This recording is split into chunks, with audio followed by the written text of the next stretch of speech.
¿Qué tal? Buenos días. Francia podría quedarse hoy sin buena parte de los servicios públicos en la jornada de huelga convocada por parte de los sindicatos. Un problema más en medio del malestar generalizado por la subida de precios en el país, que curiosamente no es de los que mayor tasa de inflación están soportando. Los sindicatos buscan la paralización completa de los servicios esenciales como el transporte o la educación, que se suman al caos provocado por los paros en las refinerías y una economía que pisa el freno.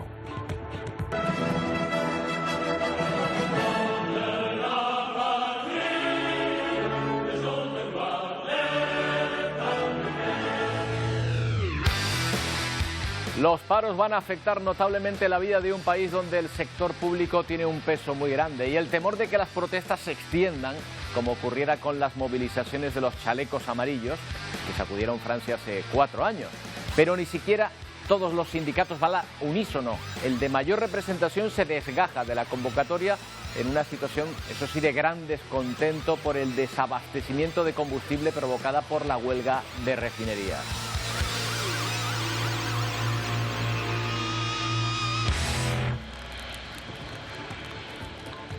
En España el sector público se enfrenta a la falta de médicos, pero no por huelgas, sino porque se van a trabajar fuera de nuestro país. Esto lleva a la paradoja de que formamos a los mejores profesionales para que después se vayan donde sus condiciones son mucho mejores.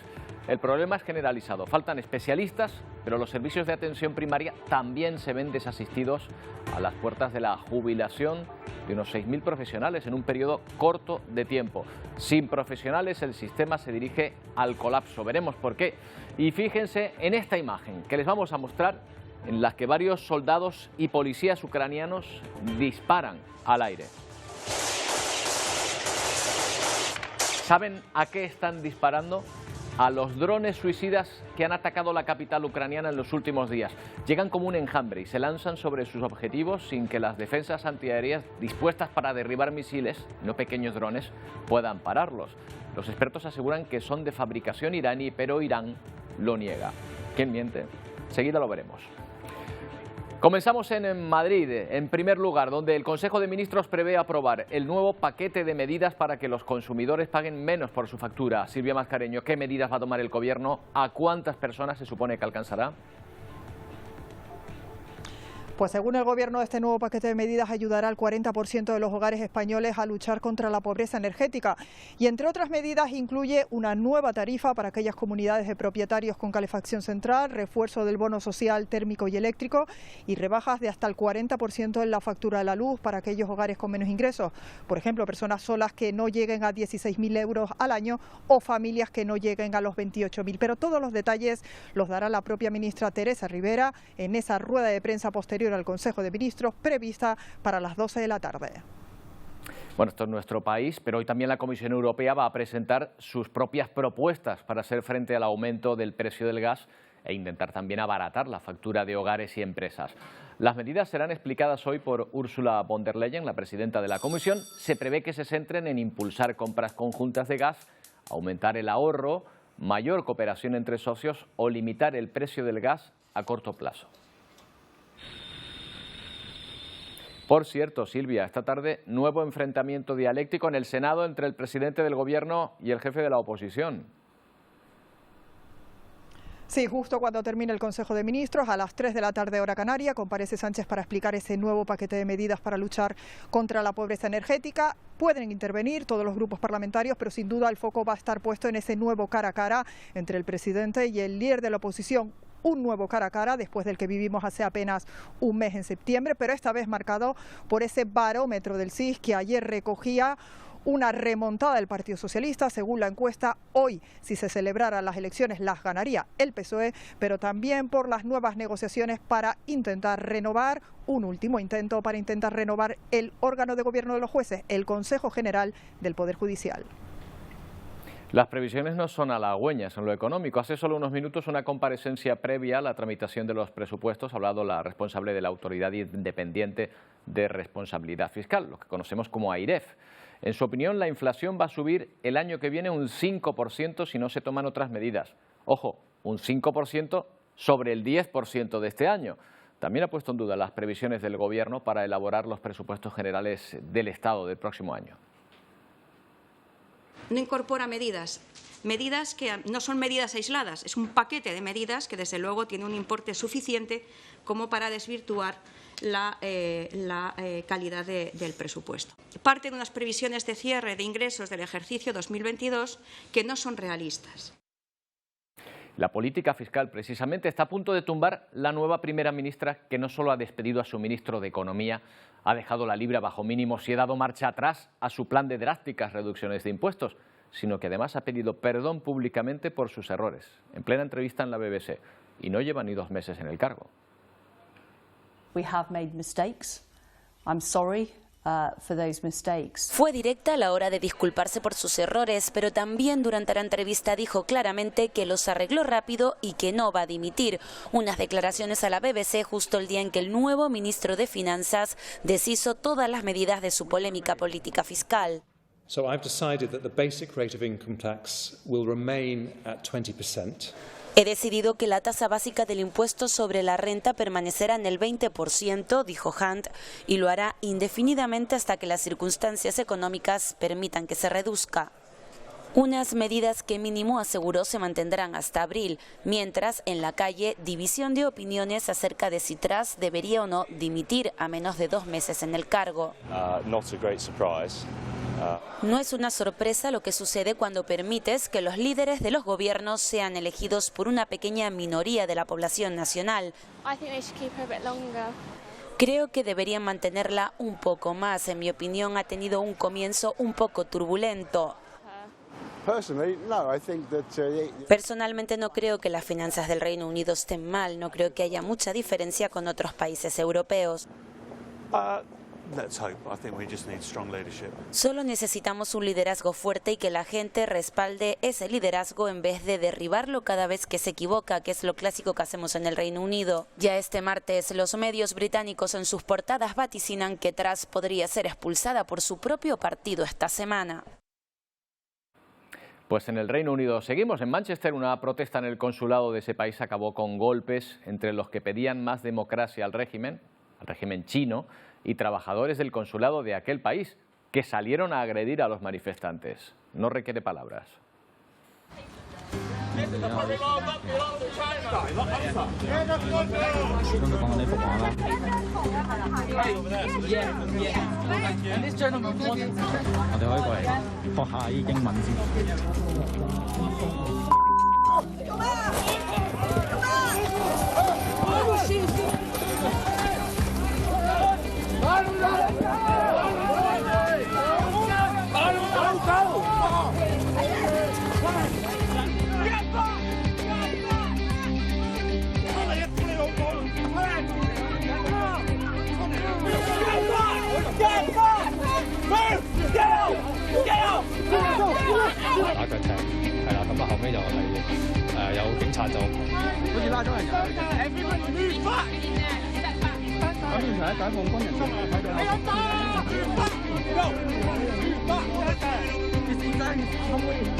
En Ucrania, este es el siniestro protagonista de los últimos días.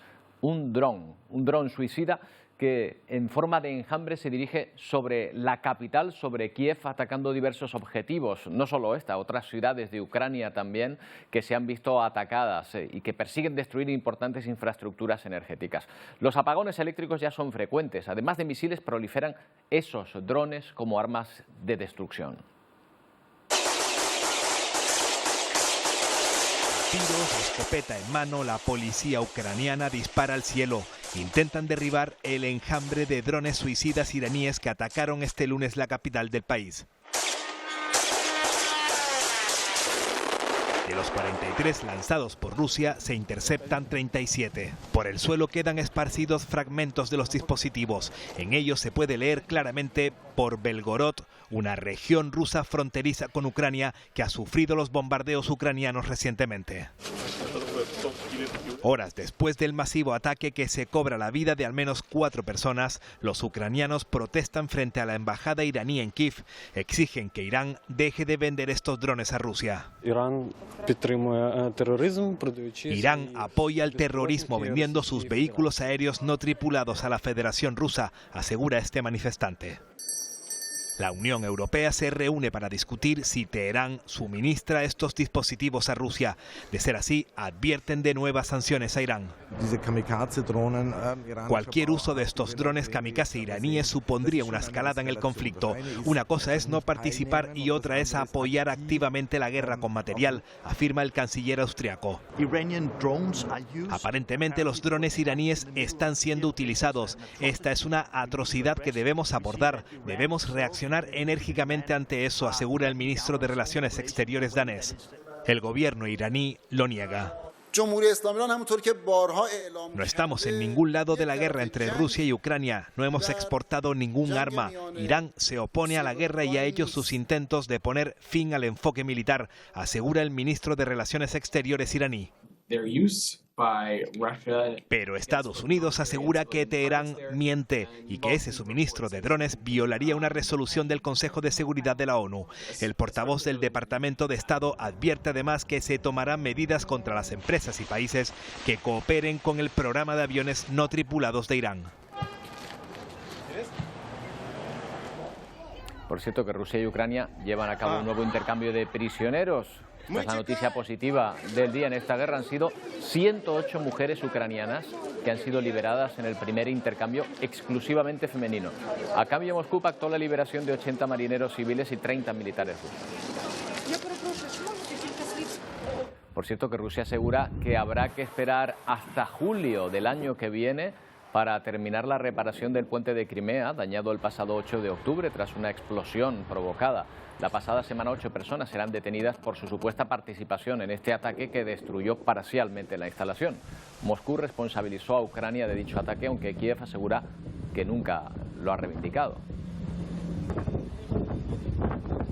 Bueno, y otro golpe para la reputación militar rusa. Un avión militar de este país se estrellaba a última hora de ayer contra un edificio residencial en una ciudad rusa, en Yeisk, que esto está a orillas del mar Azov.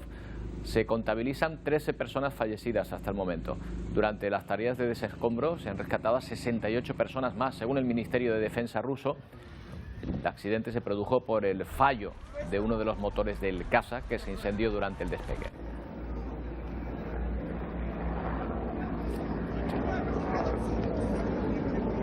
Bueno, pero como decimos, uno de los temas del día, sin duda, es la naturaleza de esos drones suicidas con los que Rusia está atacando la capital ucraniana y otras ciudades del país. Vamos a preguntarle a Juanjo Fernández, analista militar y de defensa. ¿Qué tal, Juanjo? Buenos días. Muy buenos días, Roberto. Un saludo a todos los canarios. Un saludo. Bueno, la primera está clara, Juanjo. ¿Los drones son iraníes o no? Claramente son iraníes. El dron es un modelo iraní. La única excusa que puede poner Irán es que lo estuviera fabricando bajo licencia Rusia. Pero es muy dudoso que tengan la capacidad de ponerse a producirlo en cantidades y tan rápidamente, sin tener ni infraestructura preparada, ni componentes, ni nada. Yo me inclino a pensar que han sido facilitados por Irán. Se les llama drones suicidas, pero bueno, esto quiere decir al fin y al cabo que son como bombas volantes, ¿no? No es más que eso, es un dron que no bombardea, lo que hace es lanzarse él mismo contra su objetivo y lleva una carga explosiva, lo que es una carga militar, una ojiva explosiva en la parte frontal, en el morro, que se estima que es de alrededor de 50 kilos. 50 kilos de explosivo pues ya es una cantidad respetable para causar destrozos, como se está viendo en edificios e infraestructuras. Claro, me imagino que el problema es parar este enjambre de drones suicidas. ¿Las defensas antiaéreas están preparadas para este tipo de ataques? Sí, lo que pasa es que no es tan sencillo. Lo primero, yo más que hablar de enjambres, hablaría de oleadas. Estos drones no están controlados por operador, de tal manera que no pueden elegir sobre la marcha un objetivo, sino que se les carga, digamos, el punto de destino mediante un sistema GLONASS, que es el GPS ruso, que es lo que se cree que utilizan, y lo que hacen es lanzarles por oleadas. Lo que tratan de hacer con ese lanzamiento por oleadas 5, 6, 7, de ese orden, contra un mismo objetivo, lo que tratan es de asegurarse de que al menos uno de los drones, o 1 o 2 drones, pasen esas defensas. Las defensas los pueden derribar, son drones que no son muy veloces, son muy ruidosos, el vuelo que hacen es rectilíneo, no es nada sofisticado, es lo más básico y son relativamente fáciles de derribar. Lo que ocurre es que son también muy baratos. Claro. Entonces, al final pueden causar mucho daño a un coste bastante bajo. Claro, oye, en todo caso, lo de los drones, sean manejados o no, está determinando, no sé, una nueva estrategia en la guerra. Por lo menos da la sensación de que en los cielos los aviones, los cazas militares no son ya la supremacía, los que tienen la supremacía, o me equivoco. A ver, es un tema complicado, porque esta guerra de Ucrania es bastante peculiar en ese sentido. El dron, desde luego, ha venido para quedarse, eso es indiscutible, pero yo lo sigo viendo como un complemento de otro tipo de operaciones, es decir, como un arma más, como una posibilidad más de actuar junto con otras, que pueden ser aviones, helicópteros o misiles. Es una forma más de actuar. Lo que ocurre es que en este conflicto la aviación ucraniana pues, ha quedado muy, muy debilitada, que no destruida, que es lo increíble, que no ha quedado eliminada, pero ha quedado muy debilitada, entonces no puede llevar a gran escala operaciones aéreas. Y por eso Ucrania utilizó en su día, ha sido tan famoso, el dron de origen turco Bayraktar. Pero por otra parte Rusia también ha demostrado una incapacidad total en llevar a cabo operaciones aéreas con aviones, que sería lo suyo, porque son operaciones que pueden ser mucho más dañinas, con armas guiadas, con mucha mayor precisión. Pero como necesita mantener cierta presión y ciertas operaciones de ataque aéreo, pues no le queda más remedio que utilizar drones. Entonces, yo creo que en ese sentido no se deberían sacar este tipo de conclusiones de esta guerra. La última, Juanjo, has hablado del bajo costo de estos drones, de estos aparatos. Desde varias posiciones se dice que Rusia se enfrenta a un agotamiento de sus arsenales, es decir, que está escaseando el material militar. ¿Das crédito a esta información o crees que no, que tiene material de sobra para seguir una guerra así? No le doy crédito en el sentido de que las armas sofisticadas, las armas guiadas, Rusia no tiene que estar, no sé si arañando el fondo de los almacenes, pero tiene que estar sacando de niveles muy bajos. En tiempos de guerra la fabricación no aporta prácticamente nada, se tira de stock y en estos 6 meses lo que se haya podido fabricar puede ser muy, muy poco, por no decir nada. Se tira de stock. Rusia ha usado ya un montón de misiles de todo tipo, tanto de los balísticos tipo Iskander como los Kinsal, como los Kalib. El Kinsal es el hipersónico, ¿no? El Kalib, que es este de crucero, que es el que está causando tanto daño y que es el que más se utiliza. La estimación que yo hago es de que tienen que tener los niveles de stock de este tipo de armas muy bajos. Bueno, pues Juanjo, un placer, como siempre, hablar contigo. Buenos días. Pues venga, un abrazo, Roberto, nos vemos en la próxima. Bueno, vamos con otro tema. Miren, tanto el periódico El País como El Mundo se han referido a la escasez de médicos, ya sea porque se van fuera o porque están poniendo peligro incluso la atención en los servicios de primera atención. Hay datos que lo reflejan, por ejemplo, la falta de especialistas o los médicos de atención primaria, como decimos. Vamos a hacer un repaso por cómo está la situación. ¿Qué tal, Isiar? Buenos días. ¿Qué tal, Roberto? Buenos días. Bueno, vamos a empezar por cuántos médicos nos hacen falta. Pues nos hacen falta prácticamente en casi cada ámbito médicos de atención primaria, lo que conocemos como médicos de familia. También vamos a ver enseguida en pantalla cómo hacen falta médicos especialistas, como bien indicabas en esa entradilla. Y otro de los problemas que nos encontramos, sin duda, que el 37% de los contratos que ahora mismo está en el Servicio Público Nacional de Salud son temporales. Hablamos de 6.000 médicos que faltan en atención primaria, más de 4.700 médicos de cabecera y, ojo, porque faltan también más de 1.300 pediatras. Pero espérate, que en 10 años se jubilan 80.000. Exactamente, ahora mismo hay 80.000 personas que tienen 55 años o más, que son médicos y que dentro de 10 años se espera que se jubilen, por lo que hablamos de muchas y muchas plazas para las que por ahora no hay previsión. Bueno, esto puede llevar a un colapso absoluto, pero si hace falta tanta gente y cada año se gradúan miles y miles de estudiantes de medicina, ¿por qué no se cubren esos puestos? Pues hablamos y partimos de la base universitaria, de la base educativa, porque hablamos de los expedientes de los estudiantes de medicina, pues sin duda con unas notas excelentes, brillantes, incluso la nota de corte es una de las más altas de las carreras. Hablamos también de una carrera larga que suele durar de 5 a 6 años, si no me equivoco, y de muchos exámenes después de la carrera, porque, por ejemplo, para especializarse después de la carrera tendrán que hacer un examen MIR que pues suele durar, pues cada año se realiza ese examen MIR. Si lo aprueban, pues pasarán un periodo de 4 a 5 años como médicos interinos residentes, se supone que bajo la supervisión de un tutor, de un profesional, y si no lo superan tendrán que presentarse año tras año y así hasta que aprueben. También hablamos de inestabilidad laboral porque, como decimos, un 37% de los contratos son temporales y de salarios bajos. 1.200 euros suele cobrar un médico y si quiere llegar a los 2.000 euros tendrá que hacer guardias, por ejemplo, de hasta 24 horas. O sea que tenemos las mejores mentes, por así decirlo, los mejores expedientes, que una vez terminan se enfrentan a la inestabilidad laboral, a salarios más bien bajos. Y claro, ¿qué hacen? Irse fuera. ¿Sabemos cuántos se van? Pues según los últimos datos son más de 18.000 estudiantes españoles o médicos españoles que se han marchado hacia otros destinos precisamente por estos problemas que se encuentran. Entre los destinos favoritos nos encontramos con Francia, Alemania, Suiza y Noruega y Reino Unido. Antaño Reino Unido era uno de los más favoritos, pero con el Brexit es mucho más difícil homologarse como médico allí, por eso ha bajado algo de puestos. Claro, oye, y Noruega que tiene 5 millones de habitantes nada más, sin embargo, está reclamando médicos. Pues vamos a intentar averiguar por qué es lo que ocurre. Itziar, pero antes también los sueldos. ¿Hay una comparativa de sueldos que indique también por qué se van? Es muy importante, hablamos de 1.200 euros de salario mínimo de los médicos aquí en España, que tienen que hacer horas extras para llegar a los 2.000, pero si nos vamos a nuestro vecino Portugal, por ejemplo, mira, 1.600 euros, 400 euros más. O sea, a ver, Portugal paga mejor a sus médicos que nosotros, a los nuestros. Que nosotros mismos.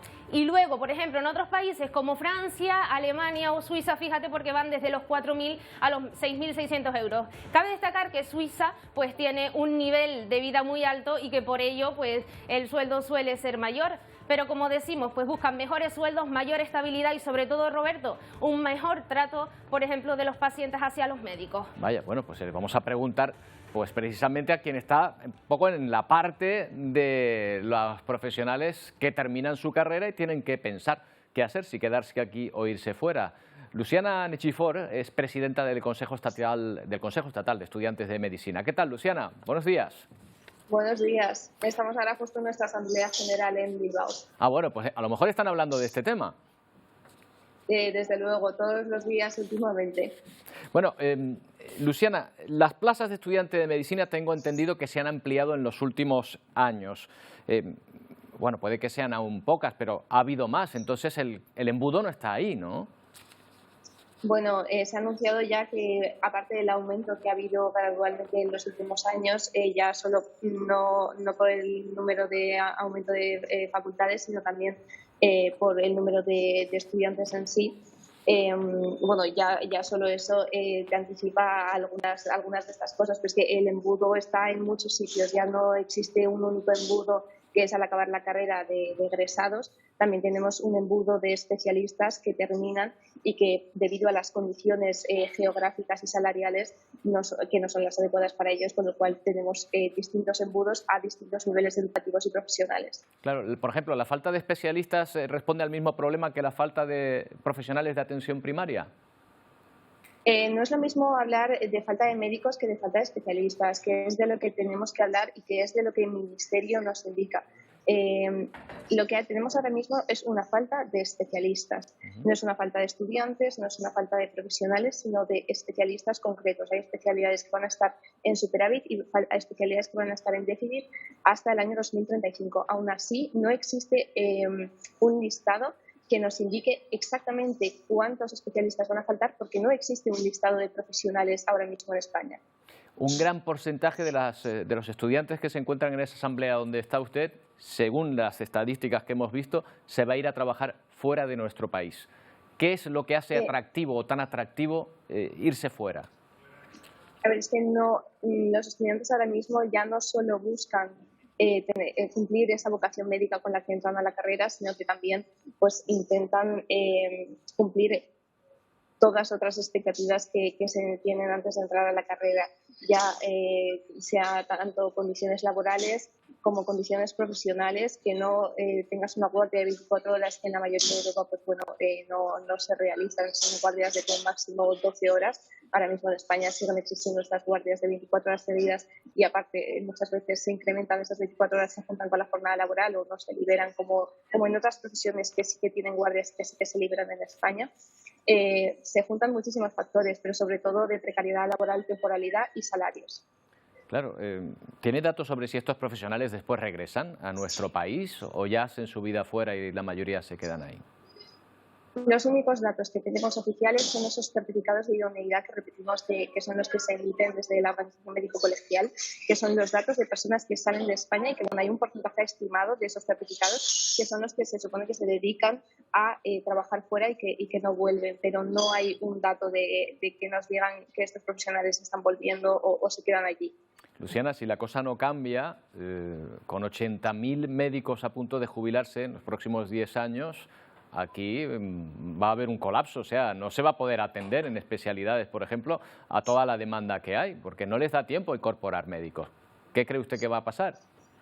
No sabemos realmente lo que va a pasar. Al final creemos que ahora mismo hay una burbuja que acabará explotando en algún momento y que las condiciones que van a tener que soportarlo, sobre todo ahora mismo se está viendo en la atención primaria, pero pasará en muchas otras especialidades, y es que no se va a poder cubrir la demanda asistencial que existe. No sabemos muy bien qué puede llegar a pasar. Bueno, pues Luciana, vamos a hablar precisamente con uno de estos profesionales, que no estará en esa asamblea porque está trabajando en Colonia. Gracias, Luciana. Él se llama Juanjo Menéndez, es obetense, médico en Alemania, residente de urología en un hospital de Colonia. ¿Qué tal? Buenos días. Hola, buenos días. Bueno, le hemos pillado en un momento libre. Sí, tuve el guardia ahora por la noche. Oiga, ¿no hubiese preferido quedarse en España? ¿Por qué decidió irse a Alemania? Pues yo en principio porque quería probar fuera, hacer algo fuera, la especialidad fuera, porque cuando estaba en sexto, yo hice prácticas en Alemania cuando estaba en cuarto y quinto y me trataban muy bien, me ofrecieron incluso en el momento así de, bueno, cuando acabe si quiere venir aquí tiene un puesto. Y me lo planteé y dije, bueno, pues ¿por qué no? Y luego vi lo del MIR y un año estudiar el MIR, que además que es o sea, la carrera es muy dura, y luego el MIR, para que luego a lo mejor no cojas lo que tú quieras o donde quieras, y si no te gusta, tienes que renunciar y volver a empezar, o sea, tienes que volver a repetir el MIR y volver a cambiarte de especialidad. Y en Alemania tenía la flexibilidad, porque yo no estaba muy seguro qué especialidad quería hacer, que si no me gusta la especialidad que hago, pues me cambio de especialidad, y incluso me convalidan rotaciones, me cambio. Se nos ha perdido Juanjo por un momento, a ver si recuperamos esta información, esta conexión, porque la verdad es que es interesante saber por qué tantos médicos están decidiéndose a hacer la especialidad fuera de España. Ojo, estábamos viendo que los salarios eran una de las razones, las condiciones laborales era otra de las razones principales, pero estamos hablando con Juanjo, que es estudiante de especialidad, y nos está diciendo que otra de las razones importantes para elegir irse fuera es el sistema de especialización. Aquí se utiliza el MIR, que por cierto es un sistema muy bueno, avalado por especialistas requeridos en cualquier parte de Europa, en la cual se realizan los estudios al mismo tiempo que se va llevando a cabo una práctica, al final es como una práctica guiada, tutorizada por profesionales. Sin embargo, en otro sitio no se puede hacer. Me dicen que vamos a intentar recuperar la conexión. Déjenme que les cuente otras cosas. Mientras tanto, que el exjuez Salvador Alba, por ejemplo, está condenado, como saben, a 6 años y medio de prisión. Ha entrado este martes en la cárcel de Salto del Negro, en Gran Canaria. El Tribunal Superior de Justicia de Canarias había dictado esta mañana una orden de búsqueda y detención. El exjuez Alba tiene pendiente cumplir una condena de 6 años y medio de prisión por delitos de cohecho, prevaricación y falsedad documental. Bueno, recuperamos a Juanjo Menéndez, que está haciendo su especialidad en Colonia. Oye, Juanjo, que ya veo que lo del MIR es un problema, o sea, lo de la especialidad. Sin embargo, en nuestro país el MIR es un método que está siendo alabado, un método de éxito, alabado en prácticamente toda Europa, ese sistema de especialización. ¿O tú no lo ves así? Vale, el sistema de especialización sí, o sea, el sistema MIR de cómo se forma un médico es excelente. Yo lo que hablaba es el examen MIR, que hay que hacer un examen para poder optar a una plaza que después de 6 años o lo que hayas durado, 6 años, lo que dura la carrera de medicina, luego tengas que hacer el MIR para obtener una plaza que te va a durar solo 4 o 5 años, que ya luego de los sueldos no hablamos, pero tú luego acabas y no tienes nada. O sea, al final el MIR es una posición, pero no te garantiza una plaza de nada, te garantiza una plaza de esos 4 o 5 años que dura tu especialidad. Y luego, pues, lo que consigas, que luego también es difícil conseguir un puesto fijo, porque mucha gente se va a la privada, en la pública casi no hay plazas fijas, no hay oposiciones casi. Pero, a ver, Juanjo, perdone, pero es que acabamos de ver que faltan especialistas, que no hay, que se van a jubilar 80.000 en 10 años, que hay déficit, y usted me dice que no hay plazas para ejercer la profesión en nuestro país. Yo es que no lo entiendo. Yo tampoco entiendo, pero por lo que a mí mis compañeros o amigos que ya son mayores y ya son especialistas me cuentan, las condiciones laborales, o sea, los contratos que hay son sustitutorios o de meses, 1 año, te renuevan luego al otro año, pero una plaza fija como tal es muy difícil conseguirla en la sanidad pública, quiero decir. En cambio, de alguna manera, en la sanidad alemana sí le aseguran esa continuidad en el trabajo, esa estabilidad. Sí. O sea, como residente, por ley, tienes que tener un contrato de máximo 5 años, que es lo que dura la residencia, el MIR, como lo de aquí, el periodo de formación.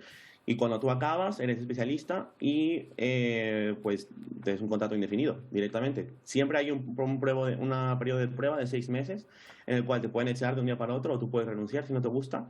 Pero por lo general se hace un contrato indefinido. Bueno, el idioma, claro, ¿lo llevaré usted de casa o no? ¿O lo aprenden allí? No, yo hablaba un poco de alemán y luego estuve viniendo a Alemania cada año a hacer cursos de alemán para aprender un poco mejor. Y cuando vine luego hice un poco más de cursos, pero hay gente que viene sin nada. Hay gente que viene sabiendo decir hola y adiós. Y pues he hecho aquí 1 año estudiando alemán y luego un poco de alemán médico, que tenemos un poco de ventaja porque el alemán médico pues son muchas palabras en latín. Claro. O sea, que vienen de latín, con lo cual es igual que en castellano. Pero bueno, hay que aprender hay que aprender alemán, evidentemente bien, hay que tener un C1 de alemán. Claro, claro que sí. Juanjo, doctor Menéndez, pues mucha suerte, muchas gracias por habernos atendido y bueno, piénseselo que a lo mejor, oye, aquí dentro de poco se abren muchas plazas y muchas oportunidades para los estudiantes que están haciendo su especialidad y fuera de aquí. Yo si hay plazas, yo vuelvo. Queda claro, gracias. Juanjo, buenos días. Bueno, pues ya lo ven, si no hay plazas, claro, no se van a poder cubrir todas esas vacantes de las que estamos hablando, un tema en el que podemos seguir profundizando porque puede ser el de la sanidad un problema que en poco tiempo se torne muy duro. Vamos a hacer una pausa, pero volvemos enseguida con otros temas que les interesan, no tardamos.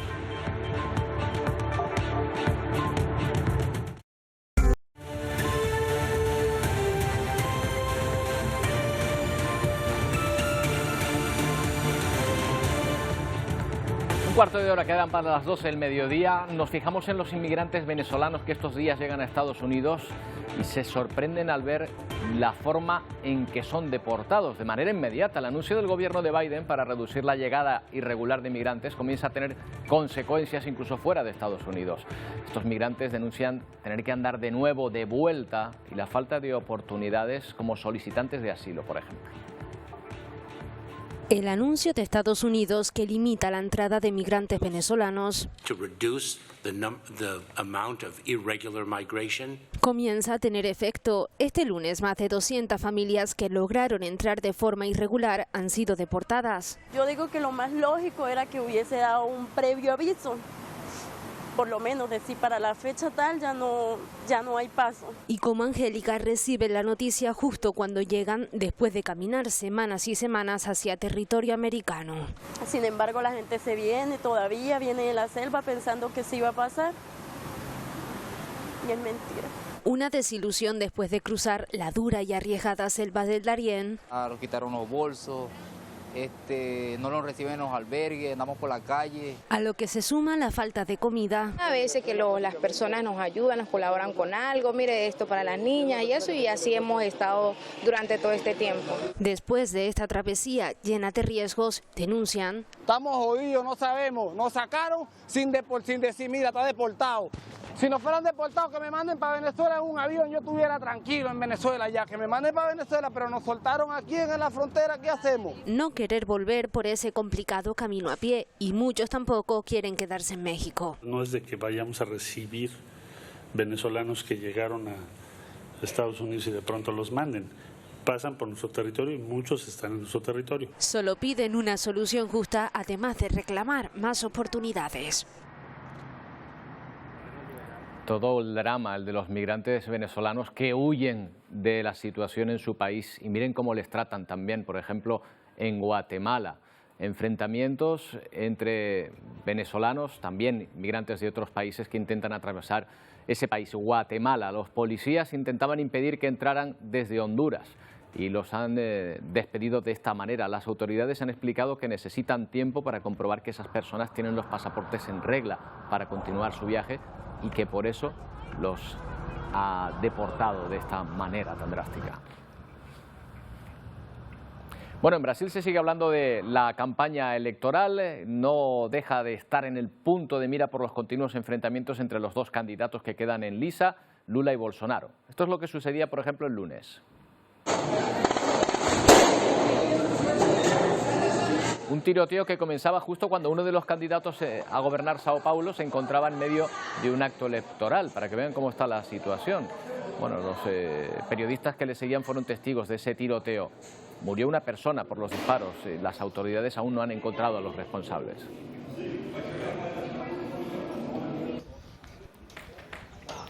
Tensión social también en Irán, un mes después de la muerte de Mahsa Amini, la joven kurda que falleció bajo la custodia de la policía islámica que la había arrestado por no llevar puesto el velo correctamente.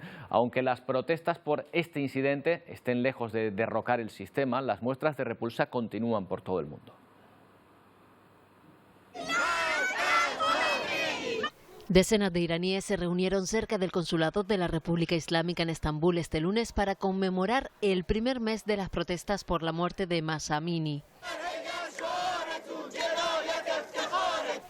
Quiero la muerte de la República Islámica, todo el mundo quiere eso. No se trata solo del yihad, no se trata solo de las mujeres, se trata del régimen. Queremos que este régimen desaparezca, declara esta joven en medio de la manifestación. Las manifestantes denuncian que el problema no es solo el uso obligado del yihad, sino de libertades más amplias. Women, life, freedom. Las protestas han extendido a toda la sociedad y el resto de países, mientras el presidente de Irán, Ebrahim Raisi, cree que lo que le pasa a Irán es culpa de Estados Unidos. Los estadounidenses están detrás de la mayor parte de los disturbios y el caos. Están enojados y molestos por nuestra felicidad. Las protestas se han convertido en uno de los desafíos más valientes desde la revolución de 1979, con manifestantes que piden la caída de la República Islámica. Un ejemplo, esta representación de unos estudiantes formando la palabra sangre en persa mientras corean mujer, vida, libertad.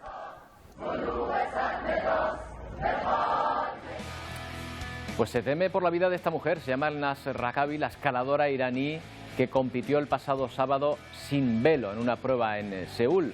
La joven vuelve a su país 2 días antes de lo previsto y se enfrenta a la cárcel por no cumplir con las estrictas normas de vestimenta de su país que obligan, ya sabe, llevar velo, eso sí, solo a las mujeres.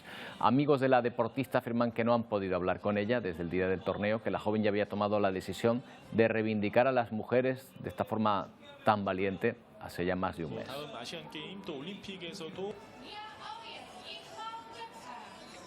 Bueno, y en Francia, ya lo saben, se vive una jornada de huelga general inmersa en un contexto social tenso, de enorme descontento por los paros que ya vienen llevando a cabo desde hace semanas las refinerías y que están dejando las gasolineras francesas de este modo. Grandes colas y grandes enfados de ciudadanos, pero hoy los paros se van a notar, además de las gasolineras, en el transporte público, en la educación y la sanidad. La huelga está convocada por 4 de los principales sindicatos, pero no el mayoritario, que se ha desgajado, y reclaman subidas salariales que contrarresten la subida de los precios por la inflación. Hay que recordar que ya el pasado domingo miles de personas salieron a las calles de París para exigir medidas compensatorias por la pérdida de poder adquisitivo. Emmanuel Macron, el presidente francés, está tratando de evitar por ahora hacer declaraciones públicas. Impactante accidente ferroviario en los Países Bajos. Una guagua ha quedado atravesada sin poder moverse en un paso a nivel. El tren circulaba en ese momento, no pudo frenar a tiempo y, ya lo ven, arrolló el vehículo que no llevaba pasajeros en ese momento, así que nadie resultó herido. Dentro de un momento llega Ponte al Día. Wendy, Pedro, ¿con qué contenidos? Cuéntenos.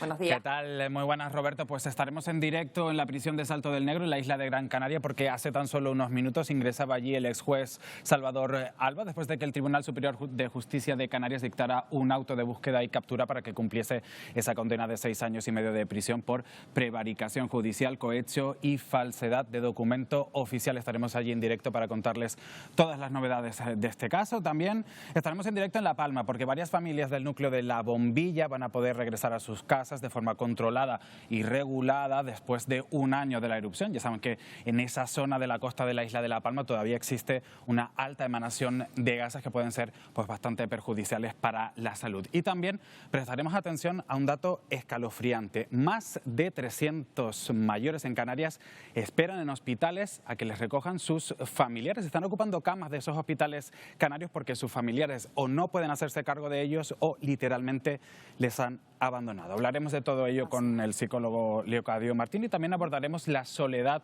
no deseada de nuestros mayores. Wendy. Bueno, además de todo ello, este programa Ponte al Día pondrá micro a todos esos vecinos del barrio de Arenales, en Las Palmas de Gran Canaria, que dicen estar hartos ya de la situación. Peleas, gritos, no pueden descansar y es una situación que se ha convertido en algo cotidiano, en algo normal. Estaremos allí y también hablaremos con el abogado de la madre de Jeremy Vargas, con García Montes, para conocer cuáles son las novedades del caso. Estas y todas las noticias de última hora que acontecen en Canarias, siempre pendientes de la actualidad, aquí en Ponte al Día, en unos minutos. Roberto, ya. Hasta ahora. Hasta ahora. Nos vemos en un momento, compañeros. Bueno, vamos a hablar ahora de un hecho que podría ser histórico. Una borrasca en el hemisferio sur, prácticamente en la Antártida, que está batiendo récords, por lo que puede provocar allí. ¿Qué tal, Antonio? ¿Qué tal, Roberto? Sí, se generó en el Pacífico Sur, está avanzando hacia el este, hacia el norte de la Antártida, sur de Chile y de Argentina, y lo que está pasando es que está registrando unas presiones atmosféricas muy bajas. Está en esa zona que está por ahí, ahí abajo está. Bueno, se te cayeron los rotuladores. Lo pinté yo mismo. Lo has hecho a toda prisa. Sí, en esa zona está, ahí está, por ahí rondando la Antártida, el norte de la Antártida. ¿Pero Roberto, ¿qué está ocurriendo? ¿Qué estás viendo tú aquí, Antonio? Hombre, perdona. Aquí esto es abstracto todo. Esto es venga, mira, esto ya, aquí ya lo veo más claro. Aquí ya lo veo más claro. Aquí están las nubes, lo que nos gusta, las nubes blancas y el mar azul, ¿no? Que es se ve mucho más claro. Y eso es lo que se ve ahí en esa esquina es el norte de la Antártida y el sur de Sudamérica. Bueno, ahí está esa borrasca que no tiene nombre de momento y lo que está registrando, lo histórico que es, que está registrando presiones muy bajas. Lo normal, a nivel del mar, la presión, estamos acostumbrados a 1012 hectopascales, milibares. Bueno, pues aquí están rondando los 890, 900. No hay instrumentos en esta zona, por suerte no está habitada, en una zona prácticamente de océano o el norte de la Antártida, no hay tampoco instrumentos que lo puedan medir con exactitud. Eso es malo, pero bueno. ¿En qué se traducen esas bajas presiones? Ahí se traduce en agua, en mucha agua que está lloviendo, cuando la presión es baja hay mucha más agua, y también en vientos huracanados en el entorno de los 120 kilómetros por hora. Eso es lo que está ocurriendo allí, y el récord es porque en esta zona, fuera, un ciclón extratropical fuera de los trópicos y del Ecuador, en esta zona nunca se registran presiones tan bajas, están rondando los 900 hectopascales. Bueno, salimos de aquí y nos vamos a lo que sí que está ocurriendo en los trópicos y sí está afectando a gente. Estamos en Filipinas, Roberto. Ayer hablamos de esas inundaciones que están afectando a Filipinas provocadas por ese tifón Nesat, pero fíjate lo que ocurre aquí. Bueno, esas inundaciones que también podían afectar a Taiwán y a Hong Kong. Aquí lo que ha ocurrido en Filipinas es que no solo por este tifón, sino en general por lo que está ocurriendo últimamente, es que han ideado estos aguataxis o como lo quieras llamar, que han dicho, bueno, como estamos con inundaciones muy habitualmente, los vamos a subir un poco. Lo han subido prácticamente 1 metro de su tamaño habitual para poder seguir trabajando, llevando a los turistas que tenemos aquí. O sea, se han adaptado ya a la inundación casi permanente. Exacto, están diciendo, bueno, si tenemos inundaciones siempre, pues el ser humano se adapta a las máquinas y construyen estos acuataxis un poco más altos. Y también estas piraguas, por cierto. Bien, de aquí, Roberto, de Filipinas, nos vamos a lo siguiente. Volvemos a España para hablar de las temperaturas que estamos registrando. Roberto, fíjate, ayer hablamos de que estaba haciendo mucho calor, llevamos prácticamente un mes de otoño y seguimos con temperaturas que ayer aquí en Sevilla superaron los 33 grados, también en muchas zonas de Córdoba y de Cádiz en el sur peninsular, pero es que también en el norte, en Santander 28,5 grados ayer, o en San Sebastián 30 grados, y en el este, en Levante, en Elche por ejemplo, más de 30 grados ayer, la gente en la playa. Temperaturas que, como vamos a ver, van a seguir altas hoy. Fíjate la previsión de temperaturas máximas para el día de hoy en toda esa España peninsular y también en Baleares, con muchas zonas de Andalucía, aquí lo vemos, Huelva, Sevilla, Jaén, Córdoba, que siguen aumentando hoy, con temperaturas que podrían llegar al mediodía, incluso hasta los 34 grados hoy, y mucho naranja y mucho amarillo en el resto del mapa de la península. Esta situación, por cierto, ahora enseguida lo hablamos, va a cambiar a partir de mañana y pasado mañana. En Canarias, temperaturas que están siendo también agradables, primaverales más que otoñales. Las que se esperan para hoy, las máximas, ves muchas zonas en naranja, incluso en un naranja un poco más oscuro. Esas son temperaturas entre 28 y 30 grados de máxima. Por supuesto, en las cumbres de Tenerife, también de Gran Canaria y también de La Gomera, temperaturas son ya más otoñales, más tranquilas. ¿Qué esperamos para mañana en la península y en Canarias? Bueno, ayer hablamos de esta borrasca que se va acercando poco a poco. Mañana no llega, pero sí que mañana por la tarde y pasado va a empezar a dejar ya agua abundante en ese oeste y noroeste peninsular. Eso es lo más destacable, por tanto, esas temperaturas agradables se van a traducir en agua. Y en Canarias, vamos a ver la previsión para mañana, vamos a seguir como hasta ahora. No esperamos grandes cambios durante la semana. Hoy estamos teniendo temperaturas en el entorno de los 28 grados de máxima. Ayer, por ejemplo, 28,9 grados de máxima en Las Palmas de Gran Canaria o 28 ayer en Tazacorte. Hoy esperamos unas temperaturas de máximas muy similares, con bastante sol repartido por toda la isla, también lo que vamos a tener, por todas las islas también lo que vamos a tener mañana, con poco viento que puede generar la formación de algo de nubosidad de evolución en la zona suroeste de las islas, pero en general con temperaturas y condiciones estables para lo que queda de semana. Hombre, calorcito, y el que quiera incluso puede encontrar su refugio en la playa. Pero que estamos a mediados de octubre, Antonio. Yo no digo que uno fuese con bufanda en esta época, pero una rebequita ya nos poníamos, sí, normalmente. Sí. O sea, condiciones estables, que no quiere decir propias de esta época del año. Son más propias yo creo que de la primavera o incluso del verano. Pero bueno, estas son las condiciones que esperamos para mañana. Fíjate que mañana vamos a tener en las capitales, en Santa Cruz de Tenerife, 27 grados de máxima, también en San Sebastián de la Gomera o en Puerto del Rosario de máxima. Pero las máximas en las otras zonas de la isla pueden estar rondando como hoy los 28 o 30 grados también mañana. Un día de sol. Antonio, gracias. Hasta mañana. Nos vamos a ir hasta la India para terminar esta jornada, este programa de hoy. Bueno, mejor dicho, sobre la India, sobre el Taj Mahal. Se han tirado 3 personas en unos trajes que les permiten volar, los wingsuits, ahí lo ven. Alcanzaron una velocidad de 150 kilómetros por hora en esa caída libre sobre esta zona, sobre este monumento en el que planean gracias a estos trajes. Bueno, con estas maravillosas vistas les dejamos. Llega Ponte al Día. Nosotros volvemos mañana en Atlántico Noticias a partir de las 11. Feliz día.